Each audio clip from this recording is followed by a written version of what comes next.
శుభమస్తు. శ్రీరామ జయం. సూర్య గమనం ఒక్కొక్క రాశిలో 30 రోజుల పాటు ఉంటుంది. దీనికే సంక్రమణం అని పేరు. సంక్రాంతులలో అంటే 12 ఈ సంక్రమణలలో జనవరిలో వచ్చే మకర సంక్రాంతి చాలా పెద్ద ఎత్తున మనం చూస్తూ ఉంటాం. విశేషంగా ఉత్సవాలని ఆచరిస్తూ ఉంటాం.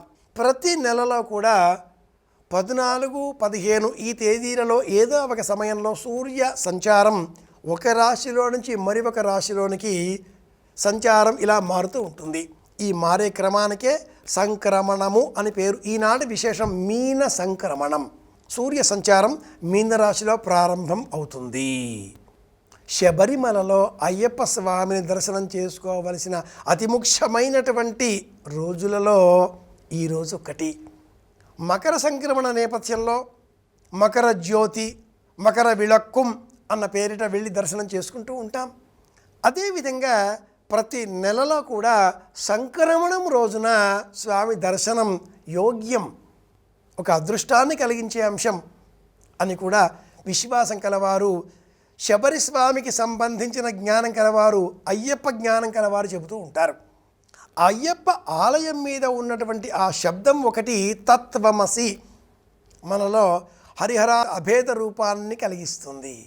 హరిహరపుత్రుడు మనలో శివుడు కాదు, విష్ణువు కాదు, ఈ ఇరువురికి కూడా అభేదంగా అంతకంటే మించిన ఒక తత్వం ఉంది, మూల తత్వం ఉంది, దైవశక్తి ఉంది, తెలుసుకోండి అని బోధించే ప్రయత్నం చేస్తున్న పరమదైవంగా ఆ ఆలయంలో మన దర్శనం ఇస్తాడు.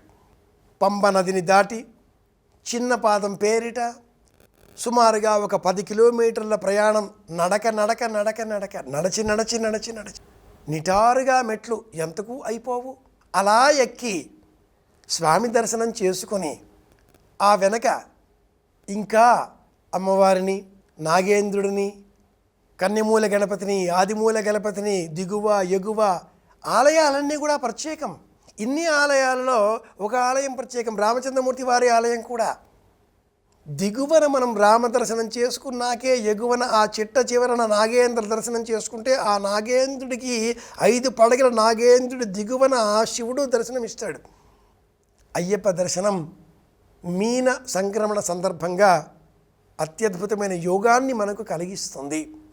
ప్రత్యక్షంగా వెళ్ళకపోయినా పరోక్ష ప్రియా ఇవహి దేవా. శనివారం నలుపు వస్త్రాలు ధరిస్తూ ఉంటారు, శివాలయాలకి వెళుతూ ఉంటారు.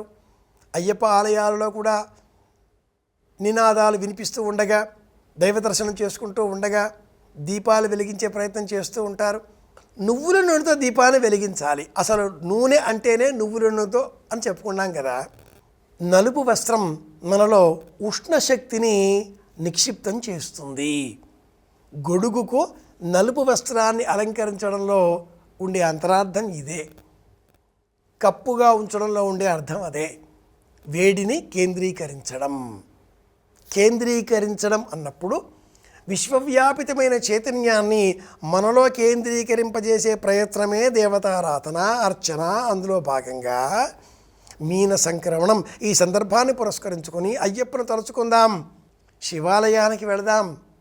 నవగ్రహ మంటపంలో శనిగ్రహానికి ప్రత్యేకంగా దీపారాధన చేసి నువ్వులతో అభిషేకం చేసి మళ్ళీ చక్కగా తుడిచి కడిగి బొట్లు పెట్టి అలంకరించి యథాశక్తి దేవత అనుగ్రహం కోరి నమస్కరిద్దాం. అందరి క్షేమాన్ని కోరుదాం. ఏ దేవుడి పూజ చేసినా మనం మర్చిపోకుండా ఉండాల్సిన విషయం ఒకటి, మన కోసం అని కాకుండా అందరి కోసం అనే సంకల్పం ఉంటేనే దేవతా అనుగ్రహం మనకు సిద్ధిస్తుంది. అదే తత్వమసి. తెలుసుకున్నాం, అందరి క్షేమం కోరుదాం, మళ్ళీ కలుసుకుందాం. శుభమస్తు. శ్రీరామ జయం.